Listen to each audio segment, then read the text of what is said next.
we do is we can not only work with the normal range of enablement and optimization, we can also go beyond that into these radical modifications. And here, what we're seeing is the capability to do that.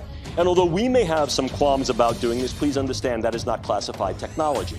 That's being used in the medical range, and as a consequence of that, this is intellectual property that is broadly distributable. Here, once again, there are discrete programs that are actually dedicated to just this type of thing that are ongoing in China and represent the key focus of the next 5-year plan. As well, we can develop a variety of different drugs that can be used in warfighting scenarios. Now, what I want to make sure you understand is that these drugs can not only enhance the warfighter with regard to maximizing their particular capability, but can also be used to maximize warfighting capability by then affecting others. So clearly, I can affect others by either what I'm doing, making me better, or what I do to them, making them, quote, less better, or at very, very least, not wanting to fight. In the main, these are indeed weapons of mass disruption, not destruction. And the reason that I mention this to you is that absence of mass destruction has in some cases veiled them for closer scrutiny, but the disruptive effect can be huge. So for example, one of the things that we can do is we can use a variety of these new forms of drugs that target specific functions of the nervous system, such as things like affiliation, amelioration, attitudes, behaviors, and cognitions, and we can target key individuals. Earlier this morning, we had General who spoke to all of us, and he gave us a very rousing message and talked to us how specifically we need to engage science and technology. If I were, for example, able to modify the coffee that he drank, the water that he drank this morning, with an undetectable chemical that was delivered at a very, very low range, and he gets up before you and he says, "This is all bunk, ladies and gentlemen, you shouldn't be here in this room. I don't believe a word of what I'm going to hear, and my particular concern is, with regard to the United States Army, is we should move in other directions, and we should basically work on potting flowering plants." You'd think one of two things. Either he's completely gone wackadoodle and lost his rocker, or I'm going to follow this guy to the end of the earth because he's not only a power-driven leader, he is in fact a charismatic leader who I believe in. So the ability to affect a single individual, whether it is a military leader, a political leader, or a diplomat, through the use of modifiable brain functions at very, very low levels of non-detectable drugs that exist in the high nano range, is in fact creating a ripple effect by virtue of their followers, either an affiliative effect or a disruptive effect. Moreover, we recognize we can also use a variety of microbiological agents to incur a whole host of morbidities, but not necessarily mortality. And what we may want to do is to utilize these first two in such a way that creates a very, very broad ripple effect to then essentially dissolve the fiduciary between the public and the public health. Let me give you an example, and it's an example that I used in a recent article that I wrote for the Defense News. I'll give it to you very, very briefly. What I do is I either use a drug in very, very low concentrations that may not necessarily be traceable, and again, this is highly doable. You just have to permeate the edge of a drinking vessel or an atmospheric vessel, get the drug on board. It kind of auto-assembles in situ because of nanopharmacology. Very difficult to trace, and it creates a biological downstream effect. Nothing I'm telling you here is sci-fi. They all exist within the medical range and how we're able to treat a variety of neurological disorders targeting the brain, being able to get in there more specifically, affect certain neural cancers, etc. And what we can do with some of these drugs is we can also use these techniques that we're learning on the pharmaceutical side to modify certain bugs. And we spoke earlier about a technique that's become very well known, CRISPR-Cas9, that allows us to literally modify bugs in a variety of different ways. So I now may be able to take a relatively harmless microbiological agent, bacterium or a virus, do some gene editing and make this thing far more morbidly viable, make it far more virulent, and in some cases even make it far more lethal. But I don't want lethality, at least not necessarily. What I want is high morbidity. I want people to complain. So what do? I go to Des Moines. I infect a couple of sentinel cases in Des Moines. I go to Seattle. I infect a couple of cases there. I go to North Carolina, I go to Wisconsin. What I'm doing is I'm using a dispersion methodology to be able to infect sentinel cases with a highly morbid condition. These individuals complain. Again, this is a central nervous system condition. So they're complaining of whatever the bug may do. It'll produce some cascade of neurological and neuropsychiatric signs and symptoms. And then what I do, the real bug that I use is the internet. I take attribution for that. Yes, I'm a terrorist group. And I have done this by infecting with a highly lethal agent, and the first signs and symptoms of lethality are X, Y, and Z. These people are really sick with this. But then I say, others who are also infected will show subdromal, predromal signs of lethality, and what that will be is anxiety, sleeplessness, agitation. What I've now done is I've got every individual who is diagnostically hypochondriacal, and I've got every individual who's the worried well flooding the public health system, banging on the door. The CDC comes back and says, nonsense, that's not real. I come back and say, that's fake news. And as a consequence of doing that, what I do is I create a schism between the polis and the public health system. I fracture the integrity of trust and reliance upon the population and its government. Welcome, everybody, to another week of the Patriot Think Tank here on Wednesday Night Live. I put him on again because, and this was Dr. Giordano that we covered last week with his creepy tech that he was discussing, because there were certain things. I mean, it was a long presentation that he did. The link to it is on last Wednesday Night Live. I'll try and add it to this one as well. I just didn't have time to go look it up again. But I wanted to go over it again, not again as in the same information, but to go over different information that I didn't get to cover last week.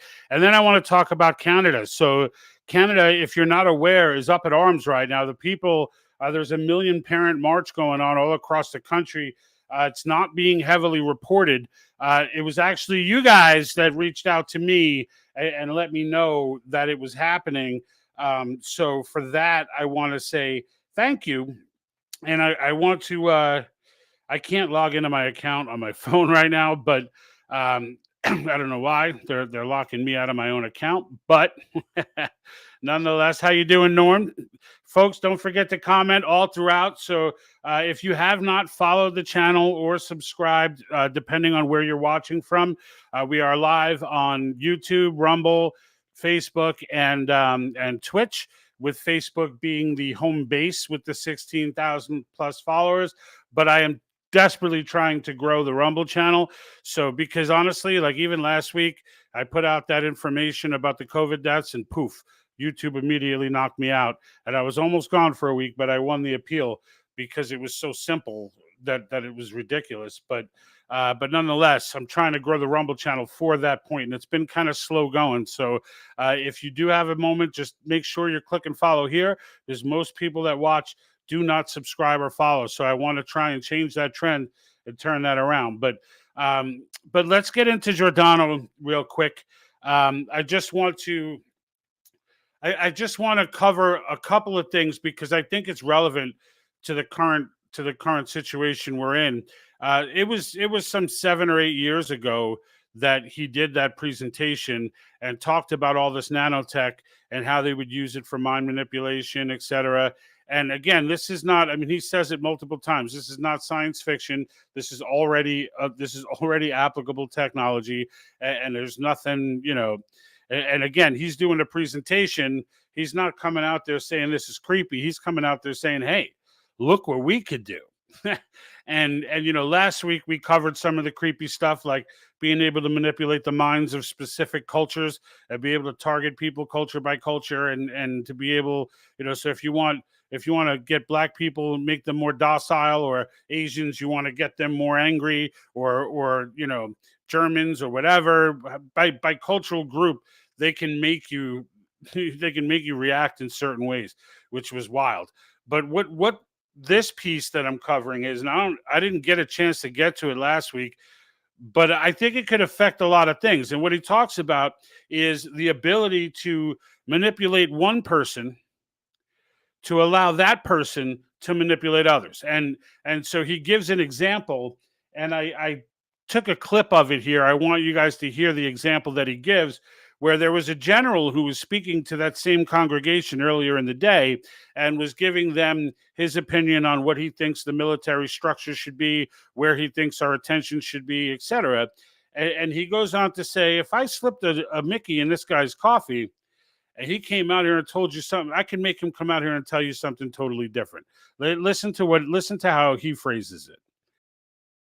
Earlier this morning, we had a general who spoke to all of us, and he gave us a very rousing message and talked to us how specifically we need to engage science and technology. If I were, for example, able to modify the coffee that he drank, the water that he drank this morning, with an undetectable chemical that was delivered at a very, very low range, and he gets up before you and he says, this is all bunk, ladies and gentlemen, you shouldn't be here in this room, I don't believe a word of what I'm going to hear, and my particular concern is, with regard to the United States Army, is we should move in other directions, and we should basically work on potting flowering plants. You think one of two things. Either he's completely gone wackadoodle and lost his rocker, or I'm going to follow this guy to the end of the earth because he's not only a power-driven leader, he is in fact a charismatic leader who I believe in. So the ability to affect a single individual, whether it is a military leader, a political leader, or a diplomat, through the use of modifiable brain functions at very, very low levels of non-detectable drugs that exist in the high nano range, is in fact creating a ripple effect by virtue of their followers. Either an affiliative effect or a disruptive effect. Right. So it's so what he's saying, and this is so freaking disturbing. So what he's saying is just, I guess, put it in context, because maybe you're not thinking about it the way I am. The way I'm seeing it is like somebody goes over, one of Trump's confidants or something like that, and then somebody like slips something into Trump's drink. And all of a sudden, Trump is doing, Trump's attitude towards everything changes. Everything he believes, he starts talking weird, right? He starts talking about things that you're like, what? Like, what is he? Almost like, even though we know it was his ego, but it's almost like that's why he said what he said about the vaccine, etc.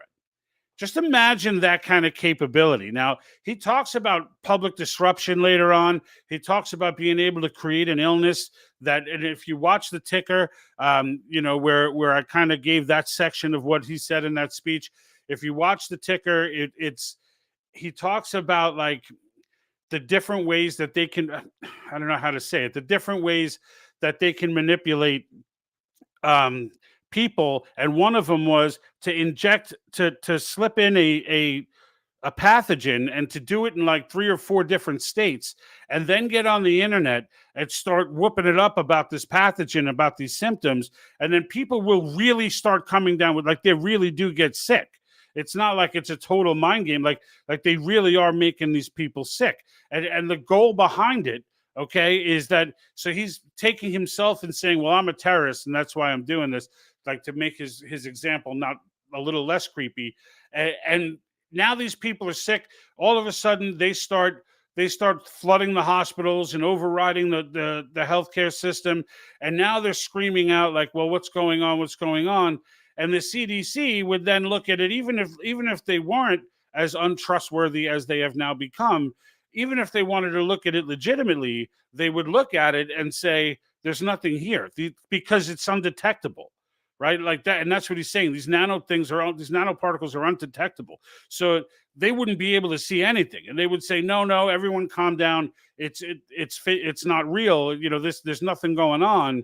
And then he says he would come back as a terrorist and say that's fake news, and then cause a schism between the people and the government. Now, I think we can all agree that separation has already been created, right? And how are you, Ella, over at Twitch? I think we can all agree that schism has already been created. So knowing that he was at this in 2016, given this particular speech, and he says in parts of the speech, he mentions the timeline for all this to become fully operational, and it was about 60 months, which would have been about 2021. So, and again, this is just one scenario where they can use these, what he calls weapons of mass disruption, as opposed to weapons of mass destruction. And this is just one scenario. But the idea that it's even out there being thought about by organizations like DARPA, et cetera, and that's who he works with. He doesn't work for, he works with DARPA. He works for Georgia Medical University, or University of Medicine. But nonetheless, right, the mad scientists are out there in the universities, but they're all working side by side with organizations like DARPA, CIA, NSA, etc. And they're coming up with these concepts, and they're not even concepts, because now they're real. Like, he actually goes out of his way to say this is not science fiction, this is science fact. And goes out and then breaks down a slew. And I heavily encourage everyone, go back to last Wednesday Night Live and grab that link out of there and go ahead and watch his whole presentation. All right, because when you watch it with the right pair of glasses on, right? When you watch it with the right perspective, it's creepy as freaking hell. It's creepy as hell. It's creepy as hell. Not just think of this, because he talks about this too. China and other countries are also working on this tech. Now, China, of course, doesn't work on tech; they just steal it. So the idea is they just use their plants, who are in DARPA, CIA, and everywhere else, and just have them scoop up the tech once we create it and carry it on over there. But holy smack, folks! Like holy smack! Like Yuri was right, right? So Yuri was right in the mind screw that went down from psyops, right? But now what they're basically telling us is that they don't really need the psyops anymore. That now they can just do this straight through a drug, right? And that's crazy. A completely low dose, no taste, non-detectable drug that they could utilize to manipulate the way people think. They can make people more docile. They can make people like here's an example. This is the other example I took before I jump into the Canada protests. But he did this other example where he talks about making people not want to fight, and like, so he talks first about how they could enhance these soldiers with these drugs to make them want to fight more and to make them more aggressive and to make them this and that. And then he talks about the inverse and saying we can also make them not want to fight. And just think about how that goes down when you've got an angry population over some political stance, and that they're all out there, getting ready to protest and getting et cetera. And now you've got these pathogens these nanopathogens that you can just unleash on the public to make a hostile crowd docile, even if they're not violent. You can just turn them into like what are we, all of a sudden everybody's just, what are we doing here? I don't know. Is this really that big a deal? And they just walk away. We're on the cusp of things, folks. This is the kind of stuff that I don't even know what to advise you to prepare, right? Like I can tell you, when they're going to try and collapse the economy, which is coming, the dollar will not be the reserve dollar, for all that much longer. I don't know how many years exactly it has left in it, but China's economy is falling apart as well. So we'll see how this all plays out. But at the same time, it's coming. But we could say, all right, well, if that happens, maybe you want to buy gold or precious metals. Maybe you want to buy land and real estate. Like, there's paths that you can go. If something like this ever goes down, right? And mind you, when this guy talks about it, he's not talking about it in a creepy sense, in the way he thinks it's a creepy sense. He trusts the government, this dude. He thinks they're going to stay. He thinks it's just a matter of debating the ethics. They haven't thrown him away yet. They haven't pushed him out of the way yet. And it's for him to realize that he's just a tool, right? Like like once it's finalized and it's operational and it could be used predictably, he's irrelevant. He gets pushed out of the equation. Yeah, that hasn't happened at this point that he gave the speech. He's still into it at this point. But here's what he says about making people docile. Earlier this morning, we had a general who spoke to all of us, and he gave us a very different drugs that can be used in war-fighting scenarios. Now, what I want to make sure you understand is that these drugs can not only enhance the warfighter with regard to maximizing their particular capability, but can also be used to maximize war-fighting capability by then affecting others. So clearly, I can affect others by either what I'm doing, making me better, or what I do to them, making them, quote, less better, or at very, very least, not wanting to fight. In the main, these are indeed weapons of mass disruption, not destruction. Right? So he's basically saying, we can manipulate all this stuff, folks. Don't worry about it. We got this covered. Right? And it's just like, I don't know about you guys. I definitely would like to see in the comments, what your take is on this stuff, but it's definitely at worst, at best, it's incredibly concerning. At worst, it's frightening. Right? And that's because who gets their hands on this tech? And even if it is the government who controls it, who do they deem to be the enemy. I mean, how long it was not long ago that they were just calling, every parent in entire districts, school districts, domestic terrorists, and we're comfortable labeling them as such.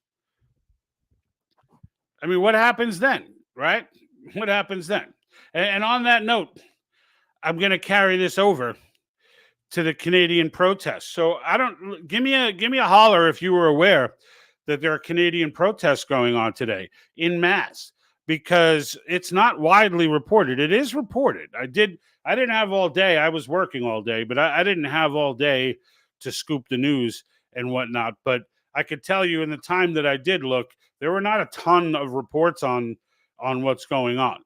And the ones that were, I feel, were downplaying it. Now, I've been getting told this week that there were upcoming uprisings going on in Canada, and it's important to pay attention to what's going on in Canada, because normally they're precursors, right? These are the things they'd like to do here. Now, it's more difficult for them to get away with some of the stuff they do in Canada to get away with it here.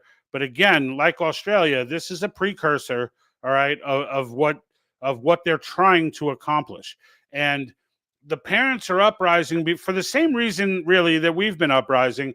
Just they're doing it in mass right now, and it's regarding parents' rights. It's regarding a severe pushback against school indoctrination. And one of the things that I noticed when I was watching some of these news clips on it, trying to just get a feel for how big the crowds were, because it is called a million person march, but it's spread out. It's not a million people in one place. It's thousands in different areas. I was able to identify Ottawa and Winnipeg as two that it is absolutely going on in, but it's likely going on in more. It's just a matter of figuring out exactly, letting the news trickle out. And thanks to you guys, this news had been getting to me early as it was building up. And if you listen to, one of the teachers, okay, that are a teacher and activist, I suppose, that's involved with this and kind of helped to stir the pot with this, all right, came and spoke out on a, I don't know what form of social media she was using, but the video that was sent to me was like an hour and a half long, from one of you guys, from one of the tankers. It was it Warren? I believe it's Warren Owen. Let me double check. I want to give him proper credit. And yes, it was Warren Owen. So thank you, Warren. Shout out to you. Warren is a frequent watcher here at the think tank, and engages, and he reaches out individually and messages me and lets me message the page and such, lets me know, different things that he sees going on in Canada, which is outstanding, because I don't know about you, but if you're one of the folks in the States, you're not getting any of this. Like, they're not letting information out of Canada easy these days. And the fact of the matter is, we gotta stick together and keeping each other informed as to what these creeps are doing. But here's a listen to and I want you to listen closely, because there's a theme that goes on. Okay, these people think that they own your kids. All right, and it's not just in the U.S. This is global. This is Marxist. This is how it works. Okay, this is how the Nazis worked. Okay, they took the kids early. If you ever got to see the final account, where they did a last time interview with the children of Nazi Germany, because they're all old and dying now, and you listen to what they were saying. They talk about when they were kids. They're like, yes, the teachers were convincing us of the Nazi ways. And they asked him, well, what did your parents think? And he said, my father was very much against it. And they said, who did you side with? And he was like, I sided with the party. And he sided with the party because his father was out working every day. This kid's spending 8 hours a day, sometimes longer, in this institution. And it's getting to the point now, folks, where we almost have to just lose faith completely in the system and move our kids out. They were even infecting private schools at this point. Like it's almost at the point where we don't have a choice but to homeschool. Like, the only way down, for me, like, this stuff started coming more to light while my kids were mid-high school. So I'm now, like, what I did is I just teach them at home. And I think this is a good strategy for you as well. Teach them at home. and get them what you teach them, aside from just facts, but what you teach them is what to expect when they get into school, because it takes all of the power away from the indoctrination. The way that these indoctrinations work is that the teachers have been forever, and we've just been blind to it because we haven't been paying attention, and we've been too trusting in what educators are doing. And when they go south, we don't know. And what they do is they go ahead and they start giving these fake lessons, pumping this garbage into their heads, and then while they're doing it, they're telling the kids, "Look, your parents, they're not going to understand this. Your parents are going to get." They prep them. They prep them for the day the kid says one of these stupid things in front of you, and you go, "What the hell is that? Where did you learn that?" And from the kid's point of view, it's, "They told me you were going to be like this. See, they're right." And it like solidifies these ridiculous beliefs. And so to inverse that, you prepare them to go in. Now when the teacher tries to teach them this Marxist crap and tries to pump this, 120 genders and all this weird nonsense, when they start doing all that, now your kid will walk in going, "Ha, my mom told me you guys were going to do this." and the entire table is turned. Right? It's the entire table is turned. My daughter walks in a classroom now, and she knows what she's in for. She knows who she's dealing with as a teacher just by looking at the decor of the classroom. And that's the way, if we're not going to pull them out altogether, if homeschooling is just a complete non-option, then that's what we have to do. Then we have to be able to just prepare them going in like, "Look, right now, it doesn't make sense. I don't know why they're doing it, but here's what they're doing." And break it down and be like, you may hear them talk about communism and Marxism and socialism as if it's like an okay thing. I want you to understand, right? Tell them in advance. There are, almost 100 million people in total have died in this world, innocent people, directly at the hands of Marxism and socialism. And they will try to tell you that it had never really gotten a chance. There really haven't been any. They're lying to you. They're misinformed, and therefore they're lying to you, right? And have your kid go in there with that type of mantra, with that type of backdrop of information. Like, don't give them a clean slate to draw on. Like, don't do that. Make sure they go in there understanding what's right and what's wrong. Because this way they can identify the teacher as someone who's wrong.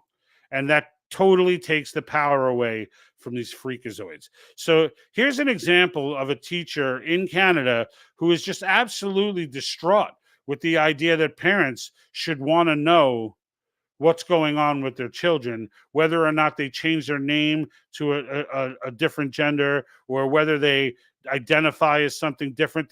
And then they say we're not indoctrinating. We're not indoctrinating, but we just don't want your parents to know.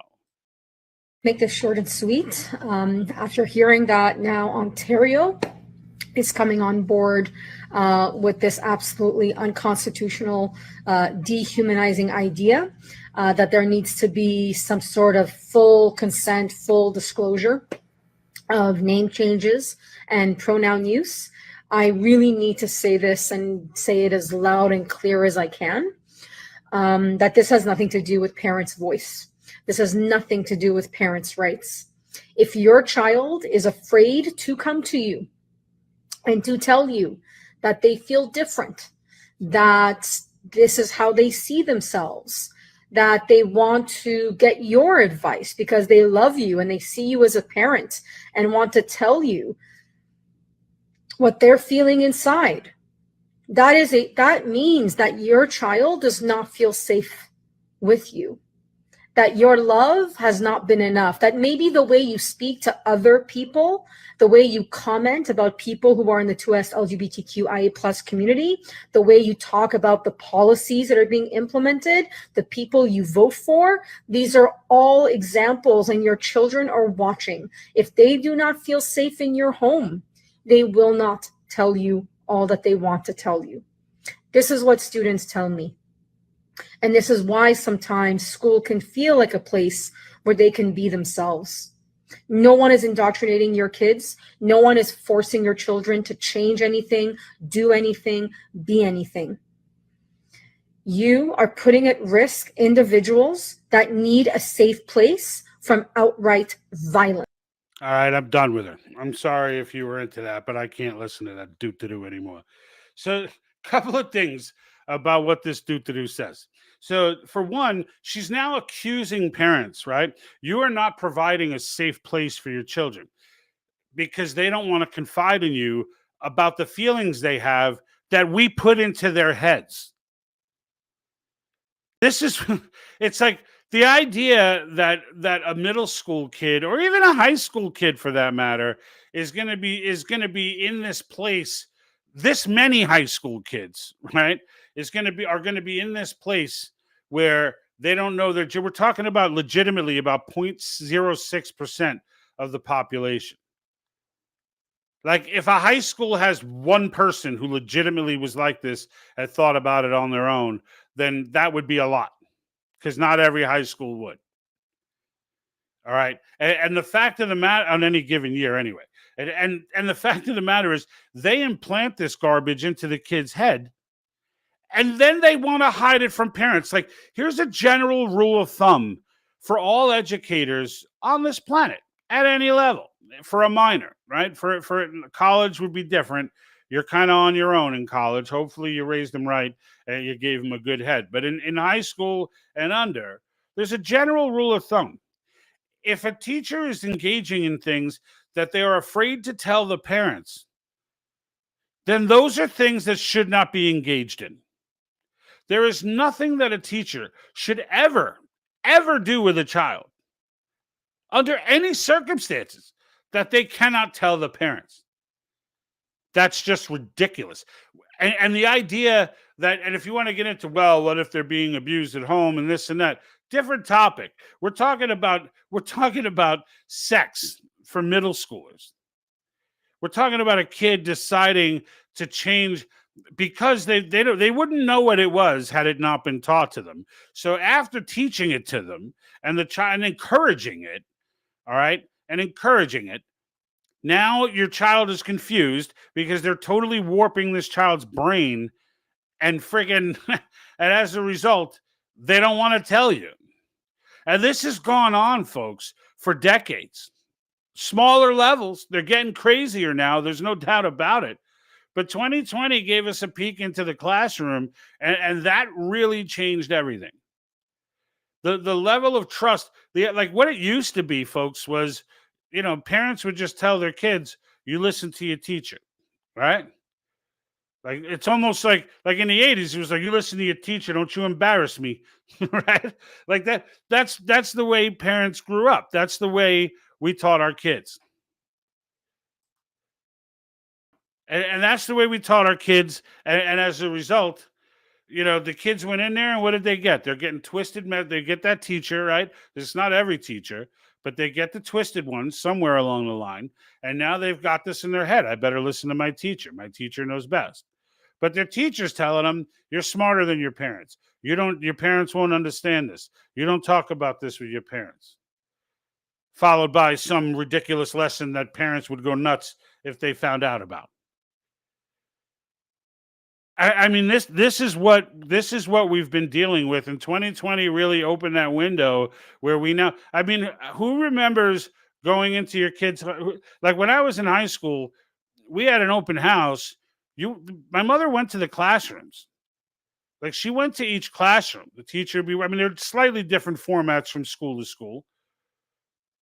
Slightly different formats, but in the end, they went into the classrooms. They saw they don't want you to see the classrooms now. They're going to tell you about all these reasons, like administrative reasons why they don't do it, but they don't do that. They'll do it in grammar school, but they ain't doing that in high school.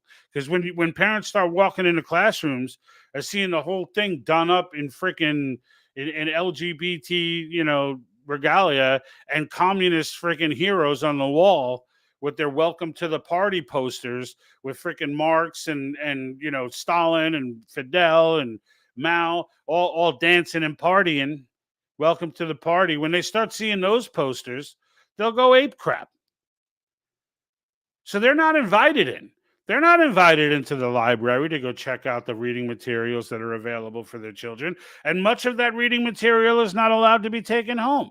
Now they'll tell you, oh, well, it's because, the kids, they ruin the books and stuff, or they don't bring them back. That's nonsense. They always did that. They don't want you to take them home because when you grab your kid's book and you realize it's freaking filled with child pornography, you're going to go nuts. You're going to go nuts. And they ain't trying to deal with that. Because in the end, they think your kids are theirs. That's the bottom line. And I'll give you an example. They do it all the time, but I'll give you an example in just a moment. First, I want to go ahead and just give you a breakdown. And it'll actually be in here if you catch it. I actually highlighted it in this video. But this is a breakdown, an overview of the actual. You can get an idea of what's going on in the streets. Of course, the cameras are always close when it's a legitimate protest for a noble cause, because they don't want you to see the scope of how many people are out there. You keep looking around, you're going to start finding some home video and some home taken video where you're going to get a better scope, kind of like the January 6th piece, where they only show you those tight clips of people, so you think there's a few thousand people, and then you get later on the clips of the aerial shots and the friggin' up from the balconies, and you just see endless people going, realizing there's at least 2 million people in Washington that day protesting. And it's the same thing here, but let's go ahead and take a look.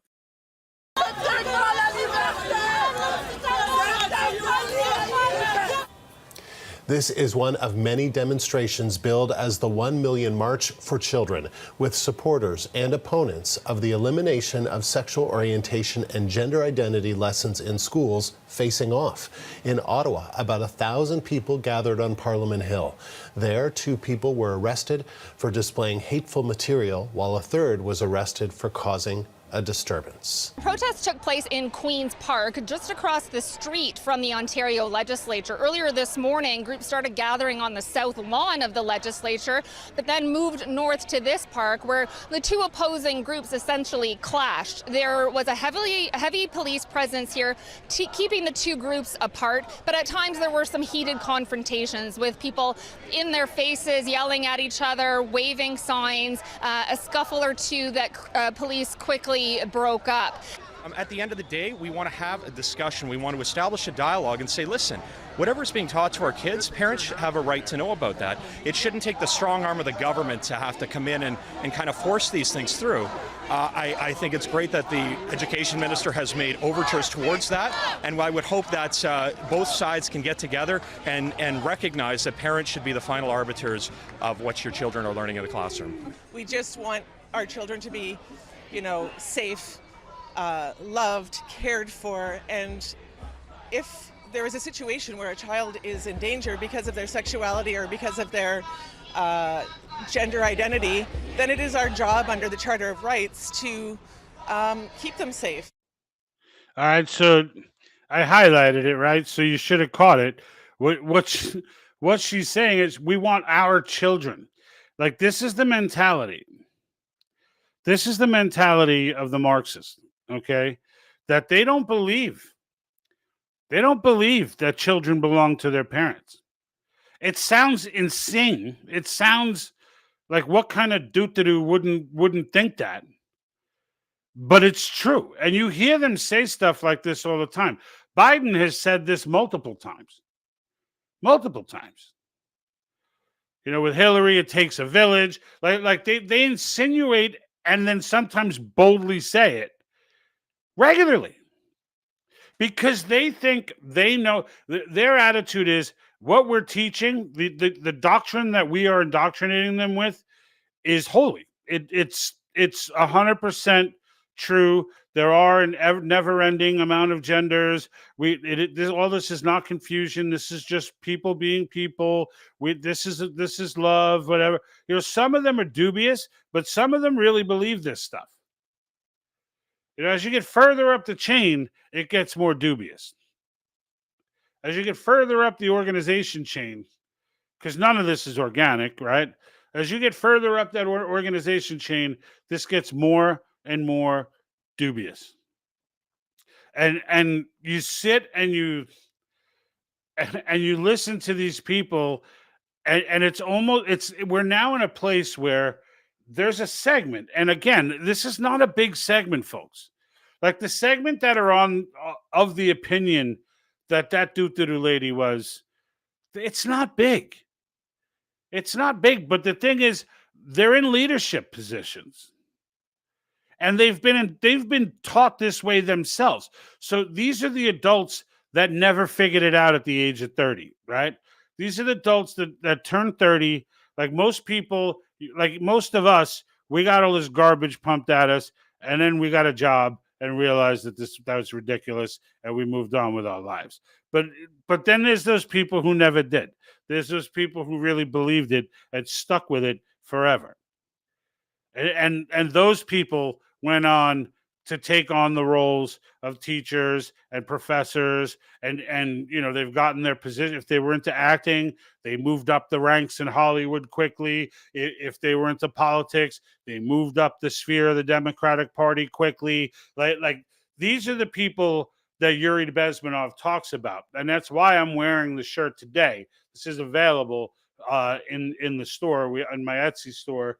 If you're into it, if you know who Yuri is, you should know who Yuri is, as he was the Russian defector who explained a lot of what we're seeing today back in 1984.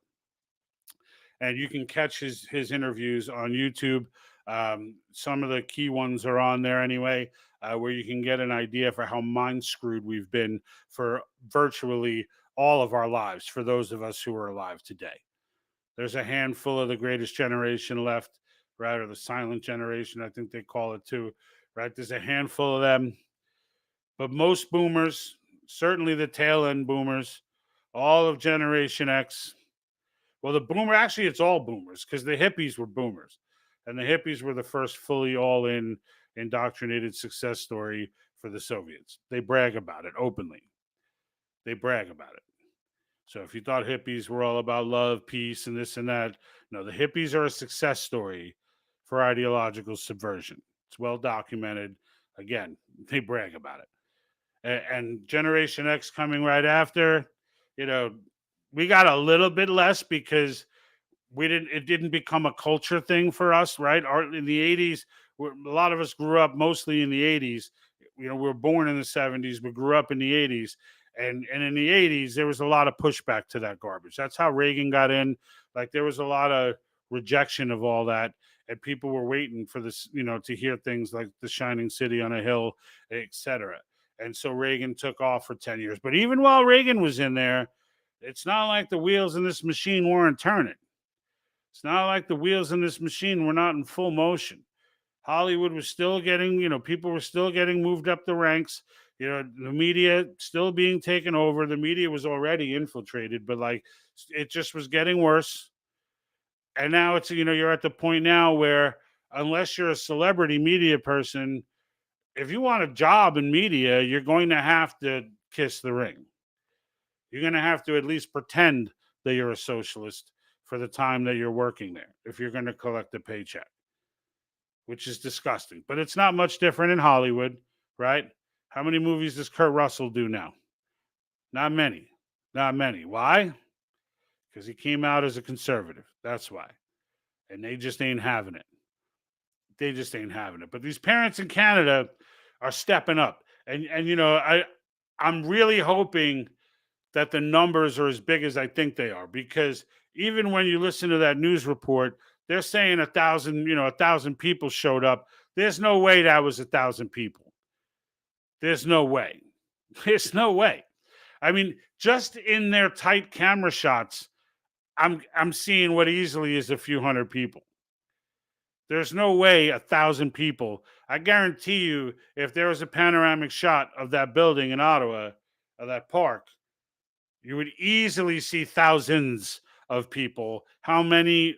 I don't know. That's what we're waiting to see. But there were well more than 1,000 people there. So the fact even there that they're trying to downplay that and play it off like it's not, like it's not a big deal. Now, I also got word from a man on the inside that the truckers are getting back together again, and like confirmation that they're getting together again. Like you're going to start seeing a rebirth of the trucker movement. So, for our truckers, we got to the game a little bit late. God bless everybody that went out, but the government was able to kind of steal the thunder by undoing everything before they got to the target. But the truckers, I think, were an excellent, impactful protest. The truckers were a very effective way to demonstrate the power of the people, because supply chains matter. Supply and it's not the disruptions to the supply chains that the WEF is causing with their food innovation hubs. It's not those supplies. It's just raw supply chain, and which means that affects them too, right? And that's what was so important about that, is the fact that the way that they did it, was incredibly important, because truckers are a unique bunch. And even though, we are coming to an age of AI where it is unfortunate but likely that the entire industry of being a trucker, may go to the wayside and give way to automated driving, I still am scared to death of these first, round of vehicles that they try to put out there, driving and seeing, if for nothing else, what are the kids going to do when they do this and there's nobody in the truck, right? So, but that's on a lighter note. In a real note, that's going to suck, but it's coming. But the fact of the matter is, they are still necessary. They are still, the backbone of how we get what we need. And I still, to this day, would be better off with them behind the wheel than some AI intelligence handling a freaking rig that big on a road that I have to drive on, right? But let's see. I mean, this is all coming, right? This is all coming down the road. We're going to see what's in store as far as the Canadian protests. And I would like, I see enough in the United States. In the United States, it's not like a 1 million person protest.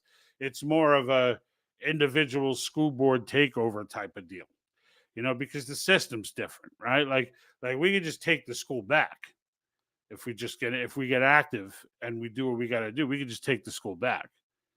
And I don't know what the process is in Canada, but I know that their freedoms are much more fragile than here in the States. Here in the States, if they want to take away freedom of speech, they have to kind of coerce certain private companies to try and do things, but like they can't coerce them all. And there's no way they can stop you from speaking in general. So it's, and now they're having the battles about it in court. But in reality, and if you're not aware, Alito, by the way, removed a stay that allowed the government to try and remanipulate social media for like a week or two while the Supreme Court hears it. I was kind of pissed off about that. The only two justices in that court that are truly constructionists, not conservatives, constructionists, who truly follow the Constitution to the letter of the Constitution, are Gorsuch and Clarence Thomas. That's it. That's it. Amy Barrett, no, not at all. Kavanaugh, nope, not at all. Alito, nope. John Roberts may as well be on the friggin' left. This court. It's one of the reasons. The court is one of the reasons why I try to urge people about Article 5, because just imagine this, okay? Imagine the court had like 6 Ruth Bader Ginsburgs, right? Or Sotomayoras, right? Imagine there were 6 of them on there. 6 people on the court. Look at how much damage over the course of a century or so that the court has done to our country. And then think, if we had people like that in the court, if we had people like that who believed that the Constitution was a living document and believed that it was their duty to legislate from the bench, if we had those types of justices in there, how fragile is the freedom that we're sitting on? How long would it take before they come up with some decision? Like right now, we know any attempt on guns is going to get shot down by the Supreme Court. But what if that weren't true? What if we had a very anti-Second Amendment Supreme Court? Like solidifying those things, right? Solidifying the Constitution and free speech and the Bill of Rights and mainly the 10th Amendment when it comes to the Bill of Rights, which addresses all the bad decisions in one shot that the court has made, because all of those bad decisions have done what? They've increased the power of the federal government, right? That's what they've done. It's death by 1,000 cuts. It's one little bit here, one little bit there. Oh, yeah, you could have regulatory agencies. Oh, yeah, regulatory agencies can do this. Yes, they can do that. Oh, no, they can't do this. But yeah, they could do that. And all of a sudden, we find ourselves, taxes. Yeah, you could tax whatever the hell you want. It doesn't really matter. The federal government has full range to do whatever they want to do. Like all of this comes out of the courts. And the only way to rectify that, like there's no president we can elect to rectify that. There's no Congress that we can elect. There's no state. Well, there are state legislatures that you can elect to rectify that. Because really, the number one issue on your docket for your local state representative should be, do you or do you not support an Article 5 Convention of States? Because if they do not, they cannot be, what they're telling you is, I am not okay with enforcing the state's constitutional power. That's what they are saying. Or you could interpret it as, I don't want fiscal restraints. I don't want term limits on congressional office and on deep state. I don't want to deal with government overreach of power and authority. And if your state legislature said that to you straight out, would you still vote for him? Does that person align with your values? No, they don't. They don't. And the faster we replace them and get someone in there who does, the faster we can get these amendments proposed, and the faster we can get these amendments ratified. Because it's only through constitutional amendment that you could change a Supreme Court decision. We're mad about our kids. We're mad about government involvement in education. This is how you fix it. This is how you fix it, and not just fix it, but fix it permanently. I think we all learned from Trump's presidency, whatever a president does, especially if it's not legislated, can be undone very quickly. An amendment to the Constitution cannot be undone quickly. An amendment to the Constitution requires immense agreement. And if that agreement exists, and it does right now, even Democrat voters are on board. Okay, the last poll that was taken, I'm trying to find my graphic here.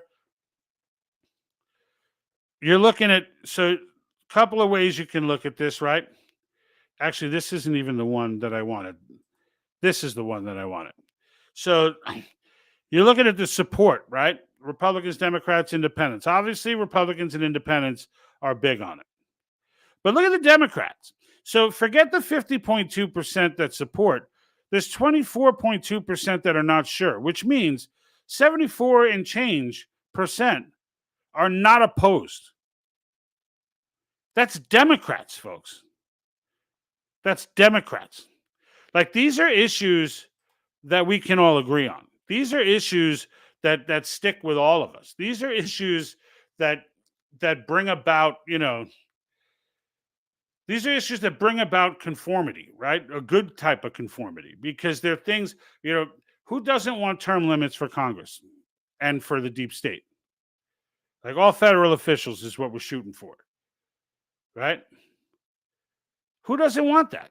Who doesn't want fiscal restraints? Who doesn't want the government to have to balance its budget? Who likes $32 trillion in debt? Who likes throwing money at Ukraine like we have it, like we're not borrowing it? Nobody likes this stuff, folks. Nobody likes this stuff. But yet here we are. Here we are. Right? But people are fighting back. They're fighting back. We've got what's going on in Canada right now. It's very encouraging. I don't know at what point Trudeau decides to start using force. I don't put it past him to do it. I think if he gets the order, because he's clearly not running anything, if he gets the order from the globalists, from Team Global, he would do it. He would totally do it. Now, Biden, on the other hand, he won't get that order. He won't get that order because of the Second Amendment. Because it'll get ugly. If it starts becoming, if it starts truly becoming tyrannical. And this is why, of course, they want the police here defunded, because they want to replace them with people who will be okay with going after citizens, right? That's the idea. They want to replace blue with something that's that's much creepier on the face of it, much dumber, much less educated on the topics, right? That's what they want. But the fact of the matter is, when something like this happens, like a global situation like what's going on with our kids, people can stand up and they can fight, but in the end, there's got to be a process, right? When we say stand up and fight, you're not going to get up and physically fight. You're not going to get up and you could say that. I know there's a lot of people who are like, oh yeah, I could fight. I got my, I got a garage full of ammo and whatever. And it's like, no. If anything, right now, to those people, what I say is they're waiting for you to do that. Because the way this works, and this is just how they did January 6th, they want you to get agitated. As a matter of fact, if you gather in mass and you're not getting agitated, they'll send in some agitators for you. They'll send them in for you. This is what they do in the CCP. They send in some agitators. Those people go and start breaking stuff and start causing grief, just enough so that the military, the police, whoever it is that's on scene, National Guard, can then be justified to come in and do what they got and handle business with force. Right? And it's just a bait tactic that Americans are, well, at least on January 6th, we were susceptible to. We were susceptible to that, and people. There are plenty of people who live in within the C or have lived under the CCP who recognize that as a strategy immediately. Who knew as it was happening, knew exactly what was going to go down, and it's wild that that's the case. It's wild, but. All right. So I'm not getting a lot in the comments today. So it's kind of happens from time to time. I'm not sure. People just seem to be a little bit silent. But that being said, I wanted to just make sure you knew about the Canadian protests, because again, they're not being overly reported. You'll probably start seeing some flow on social media, but I know in Canada they're monitoring all that. So like I know at least two of the people who had reached out to me on the Canadian situation were like, they were trying to get word out on social media and posts were just being taken down. So what they're saying is these social media sites, their deal with Canada is a little different than the deal that's going on in the United States.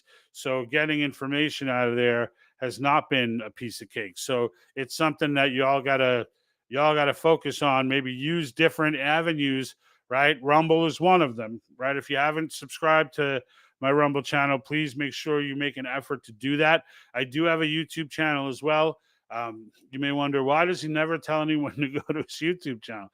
Because I don't, and the YouTube channel hasn't grown one subscribe, while the Facebook channel grows, in thousands. The YouTube channel just kind of stays where it is, because I don't talk about it, because I don't want someone to start watching the broadcast, start engaging, get into it, be cool about it, and then I disappear for a week or then 2 weeks, depending on how the strikes lay out. And I can't communicate with anybody. I don't have any way you can't message me. I just disappear. What you will see is that I changed the banner. I changed the banner on the top of the YouTube page to show that I've been banned. So if you ever are wondering doesn't seem like he put out any content in a long time. That's probably what it is. And you can check the YouTube, for the 1,400 or so that are out there. That's the only reason I keep broadcasting there, because we do have a decent following. It's just not, not on the level of the other networks. But with that being said, let me see. So Brenda Lynn Williamson, just listening, you've got many points, digesting your thoughts. Well, I appreciate that, Brenda. I appreciate your zen. So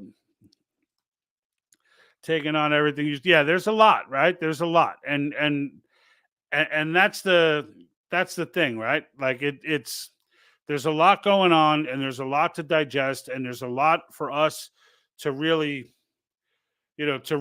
focus on. Like, what's our next step, right? Like where do we go next? Do we fight? Like, do we physically fight? I would say that would be doing what they want, and we'll lose, right? Right. And so everything you're saying is happening in New Zealand or about to. Yeah, I got you, Lavinia. It absolutely is. And you're not the only one from New Zealand who has commented here. And we get from New Zealand all the time. And I can tell you, look, it's global, right, folks? It's global. I mean, the Netherlands, right? They're the farms in the Netherlands. You've got what went down with COVID in Australia. Canada's an ongoing issue. There's something new. There's some new freedom getting lost there every day. All of our children's schools are being indoctrinated. Like, how did the whole world just go trans at once? Right? Like, I mean, obviously we see, right? Like, the good news is people are starting to see that this is weird, that this doesn't make sense. This has to be organized, and organized at a higher level. And the idea is, what do we do about it, right? Now in New Zealand, actually in New Zealand, you've got that historical government. I don't know the whole way it breaks down. There's like the dude was breaking it down for me one day. He sent me like a 3-hour video on it. I watched like an hour or so of it, but like it was, there's a whole historical government there, and it's that has an ability to kind of do sort of what we're doing with our Constitution, to invoke different things. But Brenda says, grateful for my 8 grandkids are out of high school. Yeah, for sure. And that's getting them out as quick as possible. But the parents that should be concerned are the ones who have them just going in, right? And I honestly believe Gen Z. I think Gen Z is going to walk in the footsteps of Generation X. I do. If you listen to Yuri Bezmenov and the way he explains ideological subversion, and he kind of says, once they're indoctrinated, once they're in, forget about them. He's like, there's nothing you can do for them, and in the end, they can change, but it has to be on their own. But like, there's nothing you can do as an outsider to convince them once they've been programmed. So the interviewer asks him, well, then what do we do? And he's like, you have to raise a new generation of patriotic Americans who understand United States history and are not dividing it into boxes the way the Marxist indoctrination is going to work. And that generation has to grow. And you just have to let the other generations grow, the ones that are lost, let them grow up thinking the way they think. Just make sure that the next generations that you're bringing in are not like that, so that eventually everybody just looks at them as a failed psyop, and we can move on with a better country. And I think 2020 was a good starting point for that, not just in the United States. I think everywhere. I think the whole world kind of got that, holy smokes, dude, this is real. Like these people really exist. And with that, I think the tide is beginning to turn, right? The tide is beginning to turn in our favor, in our direction, because we're aware now. Like, the reason they were able to get away with and do the things that they've been doing is because we were not aware. We did not know. And now we know. And it changes things, right? It changes things. I mean, if 2020 never happens, I don't know that I'm that engaged in the details of my daughter's high school, because I don't know that she would bring it up to me. I don't know. But like what I say about Gen Z sees this stuff. Like they saw 2020 happen, and they see, what's going. Like they weren't programmed yet, right? They're trying to program them, but they're not programmed yet, and therefore now they've got their Gen X parents who are seeing it, and now they're getting the other side of the story preemptively instead of waiting to get programmed and then hearing us be like, "What the hell did you just say?" And then we become the enemy. And I think as they grow up, because there's a whole slew of challenges that Gen Z is facing that we didn't have to face. And I can tell you AI is the biggest one by far. What if we grew up and people were like, well, I love driving. I want to be a trucker. Well, you can't be a trucker. Well, I'm an artist. I want to. Yeah, I hope you can hand paint because all graphic art is going to be gone to AI. So I hope you're good at that. We'll see, right? But wait, I want to. I want to get into sales. Yeah, robocalls have already started. They're getting more and more human. Like one after the other, these career options are getting shut down, and this is why now is when the move is getting made. This is why the UN set its target for 2030, because they expect by then that the 5G infrastructure will be such, because the technology is already there. What they're waiting for, folks, is the 5G infrastructure to back it up. They have the ability to connect everything. They just don't have it at scale. And so like automated cars, like they're just about wrapping that up. If they wanted to turn around and say all cars need to be automated, this is for your safety, right? If they do that kind of stuff, all they need really is 5G edge networks to be set up throughout major cities and highways, and the cars will be communicating with each other like nothing. The chipsets to make them communicate are already there.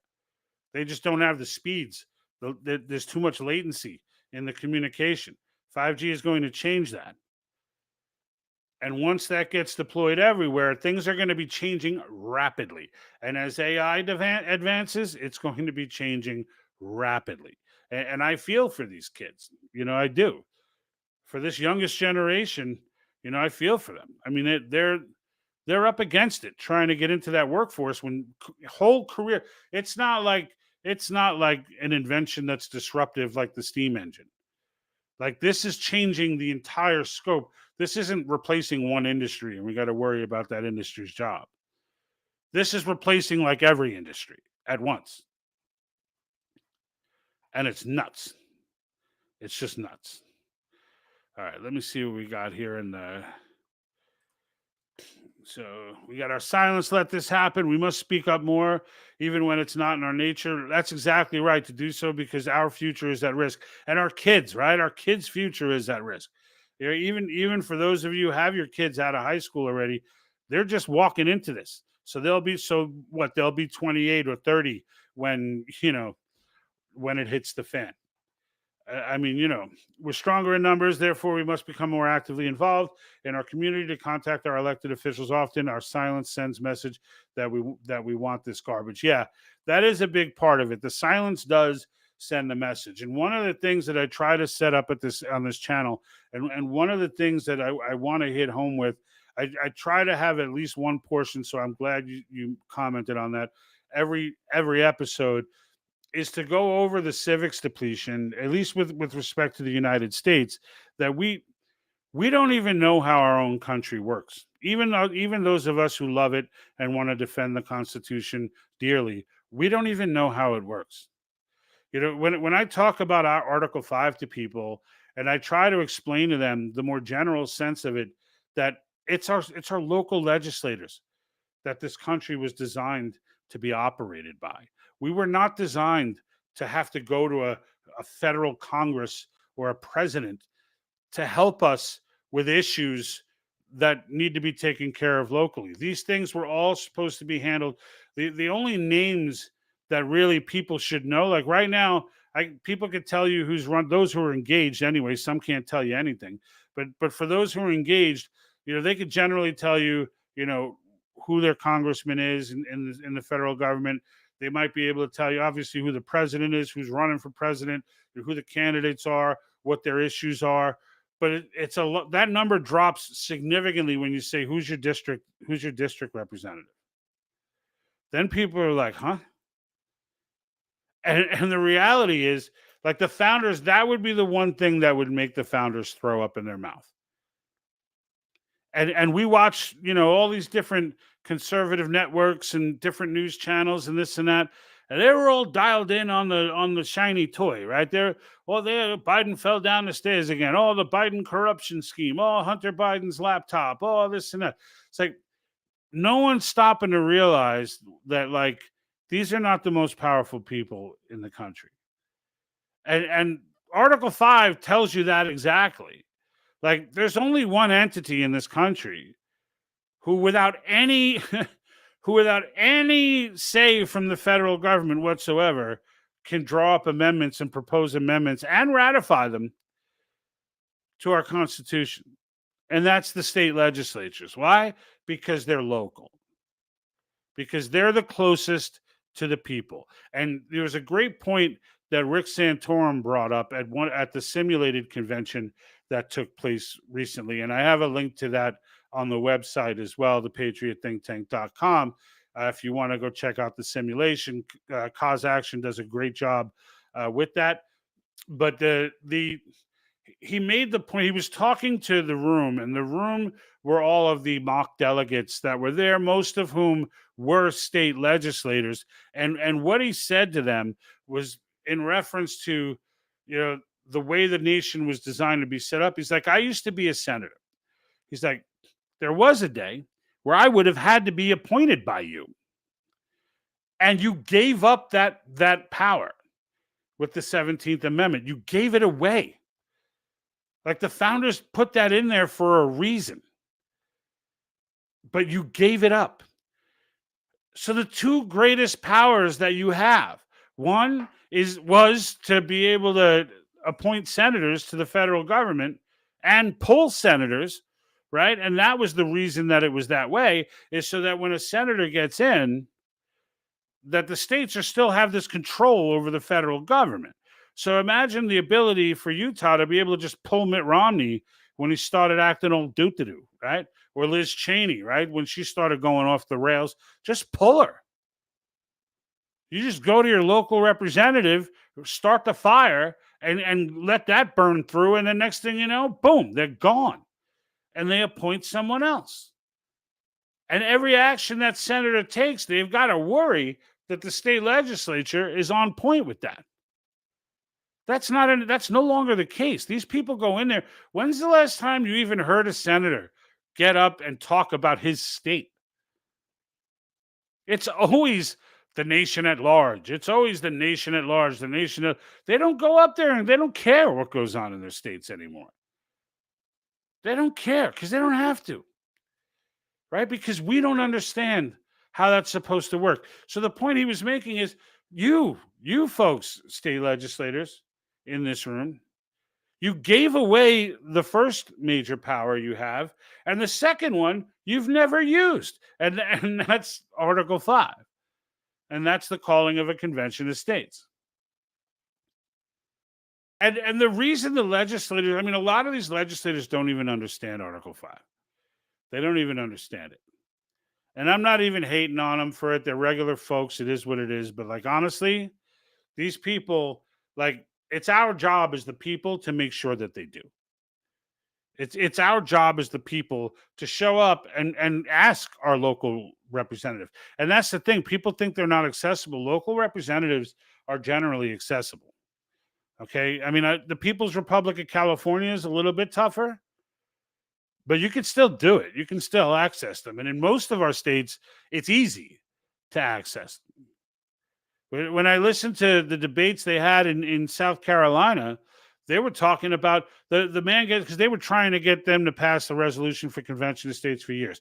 And when they finally got them to become one of the 19 that have already passed it, the explanation was from one of the senators was, I had a constituent come up and asked to have a cup of coffee, and we sat down, or a cup of tea, he said, but I changed it to coffee because, America.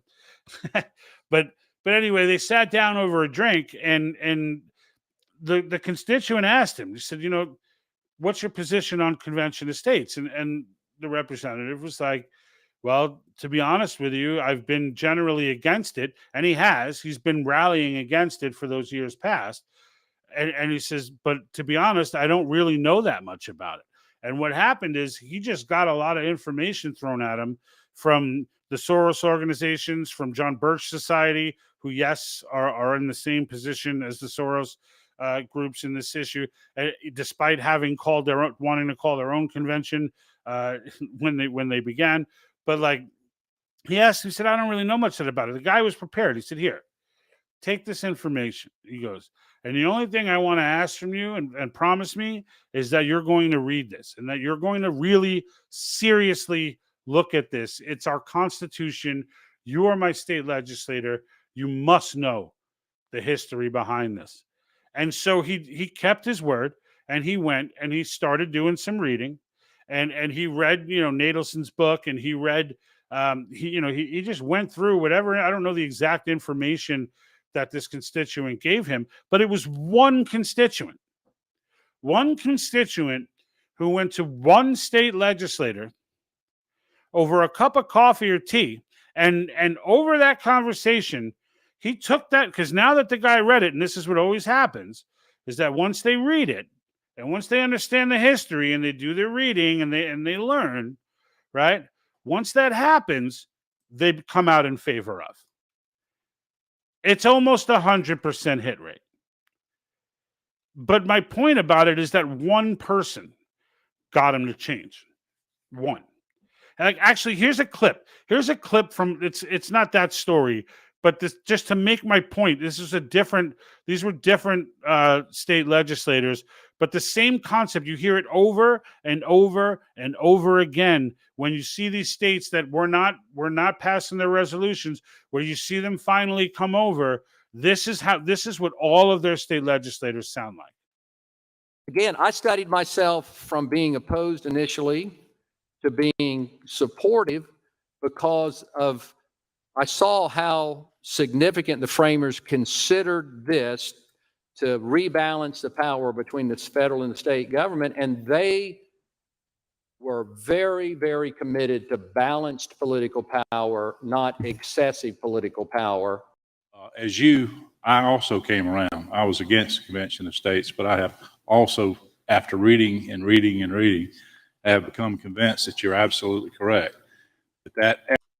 And that's what I'm asking everybody else to do. Right? And I'm even giving you the links and pointing you in the right direction and showing you where the petition is for your state, connecting you with people from Convention of States Project that will, in your district, in your neighborhood, okay, that will reach out to you and let you know, okay, here's where our state is, right? Maybe you're in a state that's already one of the 19 that have passed it. We need 2/3 of the state, so we need 34. Maybe yours already passed it. There's still work to be done. There's still work on the education front to be done, right? California is going to be a tough nut to crack, but there's still work to be done, right? And these are the processes that the founders put in place to handle situations that we are in. I've listened to people tell me, but America's a corporation and blah, blah, blah, blah. And it's like, okay, some of the stuff they put up on that note may be legit or not legit. It doesn't matter. It doesn't matter, right? Other people are like, oh, but the founders are Freemasons and the Freemasons. It doesn't matter. Oh, but the Illuminati, it doesn't matter. But what about the WEF and China? China is infiltrated. It doesn't matter. In the end, the brilliance of the design of the great American experiment is as such, where the Constitution reigns supreme. The reason it gets challenged so frequently is because there are people who want to tear it up. They can't stand it. They were praying that we were a democratic republic, which is why people still call us a democracy to this day. Even Tucker does it. Trump does it. It drives me freaking insane. I made that video, for those of you who've been following, I made that video to point out the tutorial, give you a little smack from, what was it, like 1950, I think that dude was talking from, gave the full breakdown of why it's not. Complete with quotes and everything from the founders. We have to know civics, folks. The fact that they took it out of our classrooms in the 60s is not an accident. It's not an accident. All of this is designed to keep us dumb. And as long as we stay dumb, they're good. They're okay with it. You don't hear anything about convention of states from WEF or any of those folks. But let me tell you something. If it gets to 26, 27, oh, you're going to hear about it. You're going to hear about it like crazy. You're going to hear about it like crazy. If citizens knew the Constitution, our federal government would lose their power over us. Absolutely. And that's essentially what this movement is going to do.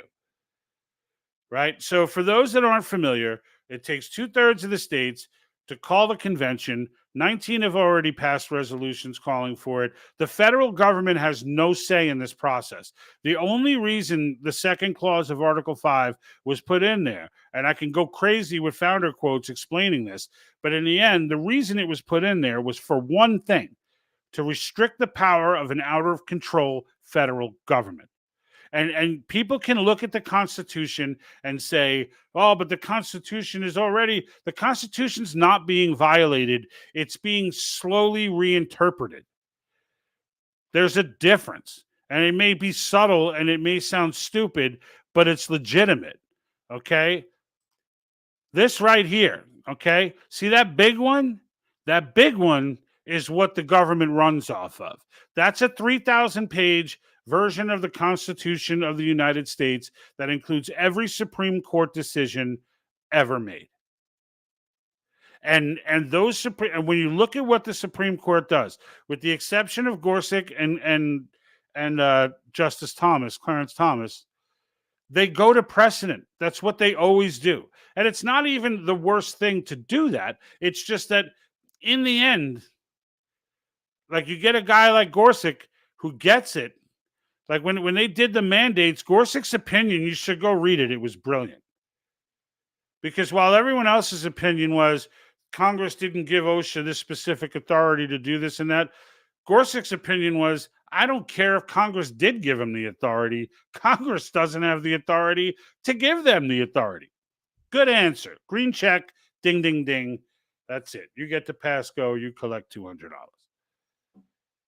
But the whole point of the convention is that this book got so big because one decision after, as these regulatory agencies came to be, the courts validated them. As the tax code and the Commerce Clause went wild, the courts validated it. As these things have gone off the rails, the courts have validated the powers that the federal government has. And yes, it is. We know it's unconstitutional, but apparently the courts are struggling with that. But it's okay because there's a remedy for it. Like, that's the thing. It's just a remedy for everything. But in order to do it, in order to be able to fix things peaceably, there's a fix for everything, all right? And there's a fix for the courts. The only fix, though, is a constitutional amendment. That's the only fix. It's not nullification. It's a constitutional amendment. The amendments that are clear, okay, and most of where the court's creative interpretations come, all right, are in the articles. There's very little creativity done with the Bill of Rights. Right? There's very little. And it's the same people responsible for the second clause of Article 5 that are responsible for the Bill of Rights. So as much as we can all say, honor our Federalist founders, the Anti-Federalists actually, in the end, in hindsight, actually provided the real safeguards. Because the Federalist founders didn't want a Bill of Rights. They thought the Constitution was good enough. Thank you, George Mason, Patrick Henry, and company. Right? But this book right here that you're looking at, all right, maybe I'll make it bigger just to hit the point home, okay? That little one, that's what it's supposed to look like. And the idea, to keep it in simple terms, of an Article 5 convention is to get that big one looking more like that little one. And this is something that is totally doable. This is not some far, like people keep saying, oh, it's going to take so long. It's taking so long because you're not moving.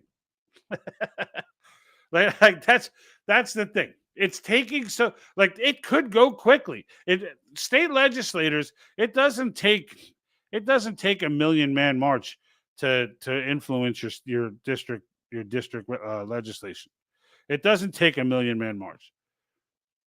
A lot of times 50 people showing up at the Capitol, or however your state's designed.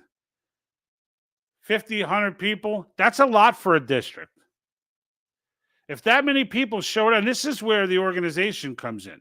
This is where you want to be, you want to be in touch. You want to be in touch with the people who are, the people who are like-minded. And that's why when you go, like, I have a link right on my front page, right? I had a link there to buy a t-shirt. I changed that link to sign the petition because, frankly, it's more important to me that you sign the petition than it is that you get a t-shirt. as much as I would love for you to purchase one of the, I don't have that many on there, but they're all pretty cool. But you'll see me wearing them. Whenever you see me wearing them, they're available. But that being said, I changed it for the sign the petition because the sign the petition is more important. And when you go there and you go to the sign the petition, it'll take you to the convention website for the actual organization, Convention of States, and it's going to get. And you should be following them on YouTube as well. Convention of States Project on YouTube, on Rumble, same thing. Convention of States Project. Like, get engaged, folks. Talk to your district captain with Convention of States. They'll contact you if you just select volunteer when you sign the petition. It'll get you into College University. There'll be tons of information you can learn there, and that's all information that you can share. That you don't have to start a channel. Just educate 5 or 10 people you know, and let them do the same. It doesn't take long, folks, to take the country back. Imagine the convention comes through, all right? And I'm going to leave you off on this note. It is the largest power that the convention actually provides. And it's not the 3 topics. The 3 topics for this convention are term limits for all federal officials, fiscal restraints on the federal government, and government overreach of power and jurisdiction. Those are the 3 topics. Those are not the most important piece of getting this done. The most important thing, because we don't know, they go in, they select the delegates, the convention goes through, they write up the proposals, they approve what they're going to propose to the states, and then the convention comes back and proposes the amendments to the states. And then the states can't agree, and we get this one, but we don't get that one, and we get and it's hit and miss. And you didn't get the ones that you wanted, whatever they may be.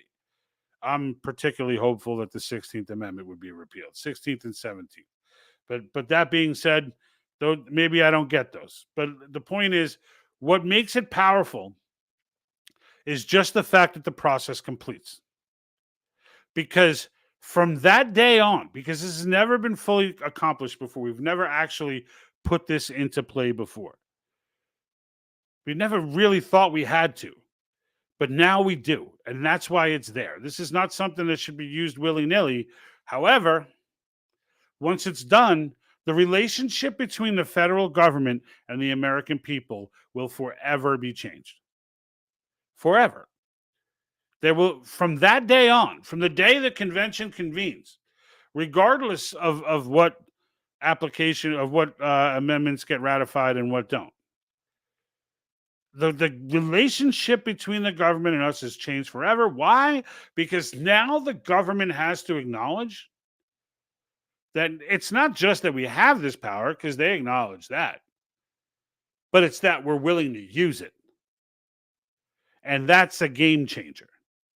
Why? Because when it's over, what happens? What happens? Well, the border is not a part of this particular convention. I mean, it was started 10 years ago. So the border wasn't as big an issue then as it is now. And the government, the federal government, constitutionally is responsible for the border. However, I think we can all agree they've been pretty negligent. I think we can all agree They have not done what they're supposed to do. And Rumble folks, by the way, I see there's about 20 of you out there. You can leave your comments. I will respond to your comments as well. I never get comments from Rumble, but if you guys right on the right side on their live chat, I do have you open on my split screen here, so I will see your stuff come through. But that relationship, just to get back on point, between the federal government, if the border is not, it's constitutionally the federal government's responsibility as long as we say it is. You follow me? If they're going to go ahead and turn their back on our nation's borders, we could take that power. I'm not suggesting that we do right now, although it may be the only way. But the point is, I'd much rather just address the federal government, fix that, and let them fix the border and move on. But if that's not doable, if that's just not something that's going to get done, we can give that power to the states. We can give that power to the states and force the federal government to pay the bill, which of course is us paying the bill, but at least it acknowledges that all states have to contribute to securing the nation's borders, is really what the point of that would be. But the control of it would be on the border states. We could do that. The idea is we would just threaten to do that and the government would act. We wouldn't have to call that convention. We'd get like 10 states saying, yep, well, we're in. And the government would be like, here we go again. All right. Send the military, send the national, like they would just handle it because they know that we're serious. Like this, I say this over and over. This convention gets called and comes to completion. They're going to be teaching about this. It's going to change the entire world. It's going to change Marxism will be done. They will still try. They will never go away. Evil will always be in this world, but it's going to take them. They want to reset. They're going to reset back to pre-indoctrination days. Like their entire 70-year scheme of ideological subversion and such will be over. All of that, they'll have to wait now for new generations to come up and have to start from scratch because now parents are going to be aware. So they're going to have to wait 3, 4, 5, 6 generations for people to, kind of get comfortable and relax a little bit. But they'll be teaching about the success of the United States of America and this great experiment, which it really is. And that's something that everyone needs to continually remind themselves of, is that this nation is still an experiment. 250 years does not an empire make. And it's not even, the reality is we really don't even need to be an empire. Like it would be organic, like the amount of growth that would be embodied in this nation. Like once we'd go through a painful period and trying to transition from the Doo crew up in Washington back to our states. But once that pain is temporary, that pain would be gone through, and then the growth begins to happen. And then the growth comes in. And then boom. And yeah, there'll be recessions, there'll be bad times here and there, but we'll get out of them easily the way we always had in the past. Just truck right through them. We don't need the central planning to figure out how to prevent a bad economy from ever happening and blah, blah. Like, we don't need that kind of protection. We need protection from a Soviet invasion or a CCP invasion. That's the kind of protection we need. We don't need the federal government to protect our bank accounts and everything else. Well, our bank accounts, because I don't trust the banks. But that being said, we don't need them to worry about our education. We don't need them to worry about our work safety. We don't need them. We can handle all that on the state level. And frankly, the banks, too, can be handled on the state level. We just don't need the federal government for those things. And I listen to people tell me, but, the federal government needs regulatory agencies because there's just too much to manage. I'm like, no, there isn't. They're just managing too much. If we shut down the board, the Department of Education, shut down the federal OSHA, shut down, the EPA, made them all local, Yeah, EPA can still exist as an advisory board, but it's not going to have punitive power. None of them will, because none of them should. None of them are operated by elected officials. Raymond Schuman over at Facebook. Americans need protection from the federal government. Yeah, you're right. You're right. From, right? I get what you're saying. All right. So, because I was saying, right, I was saying we don't need that from you. We need protection from them, right? Like from them coming after us. I 100% agree.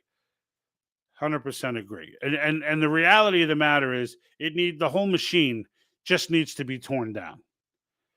Few of the agencies stay in place for national security purposes, but their reign, like their jurisdiction domestically, needs to be shut down. Shut down. You want to occasionally you did something trivial or whatever and trying to get information or a spy here and there. All right, it is what it is. We'll deal with those issues as they come.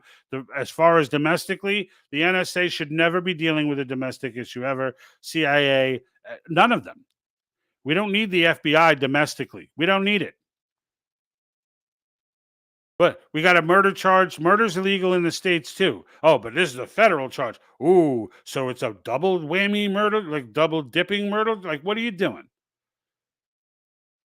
We could sentence somebody to life for murdering somebody. Now, if it's somebody who crosses state lines, all that stuff, okay. Even then, the states can work together. We'll try them in both states, hang them twice.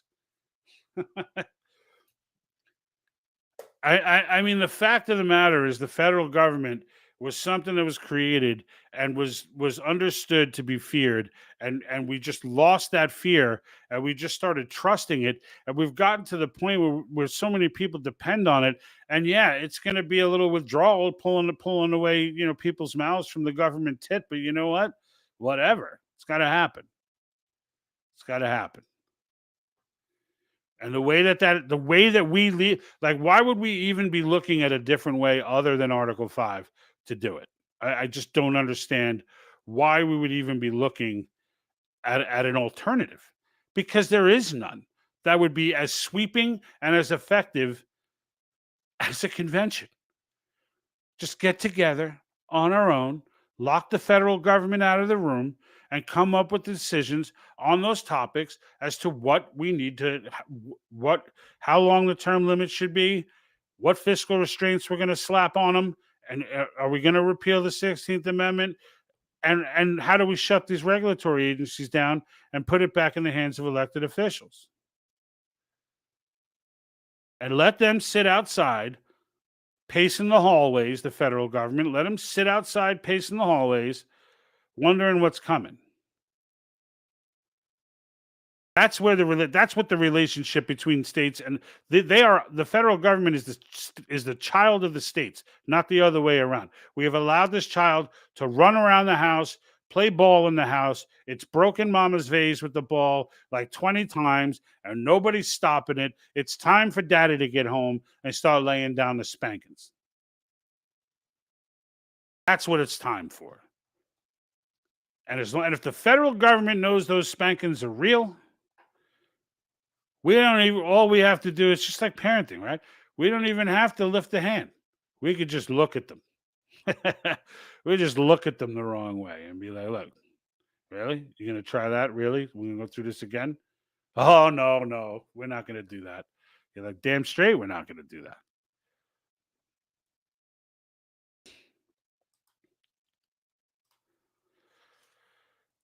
Constitution was our protection. We, the people, screwed up by not learning it and expecting our reps to uphold it. Yeah.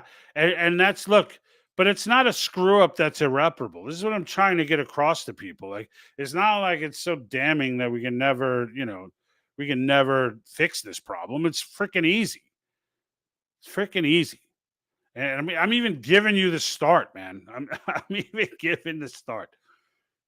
Honestly, you start there's a good true starting point. If you really don't know anything about Article 5, the true starting point is at thepatriotthinktank.com/COS.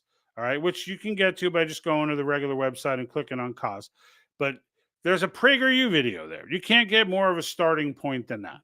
There's a PragerU video there. There's also links for Cause University, where to sign the petition. Like, and the thing about Convention of States movement is that they don't just teach about Article 5. They get into the Constitution and historical context in general. And there's constantly different conversations going on. I'm listening to Mark Meckler tell the story of Levi Preston. I could listen to it all day. I could listen to it all day. But but that's it, folks. So look, if I leave you with nothing else, I'll leave you with one thing that I try to leave you with every week, and that's when you get out of here, head over to the website, click the link for sign the petition, and get yourself involved. Click the volunteer. There's a volunteer button there. Click it. Someone's going to call you. You don't even have to call them. They'll call you. And you're going to meet somebody local to you. Not halfway across the country at some call center. They're going to be in your district. And they'll tell you, this is our district rep. You're going to learn because the letter's going to get sent to them. As soon as you sign the petition, they fire off a letter in your name to to your local representative based on your address. And that person will then know that you are in support of a convention of states. And the more of those that come in, they had great campaigns. They were handwriting letters, right? Who doesn't read a handwritten letter, right? So there's a lot of ways to reach out, folks, but it starts with signing the petition and clicking the volunteer button. Those two things, okay, those two things are going to start you on your path, not just of convention of states, but for civics in general and how to take action as a responsible American. This is where it's at. So I hope that you're going to do that. Please make sure you follow. To the folks, I still have about 15 or so on Rumble. I would very much appreciate it if you could follow us there. Rumble has been a bit of a fight to grow the following in. So, but I'm staying with it because, Rumble's a free speech station. So I will always support that. I have to pay to be on Rumble. So not only am I not making money off this gig, but I got to pay, for Christ's sake. All right, folks. Well, until next time, keep an eye out. Oh, by the way, I'm on Instagram as well. So I just started using Instagram, so bear with me. But I did put up a few reels recently on the topics from last week and this week. I'm going to put up some more, so look out for those and follow me there. Until next time, though, folks, I'm out.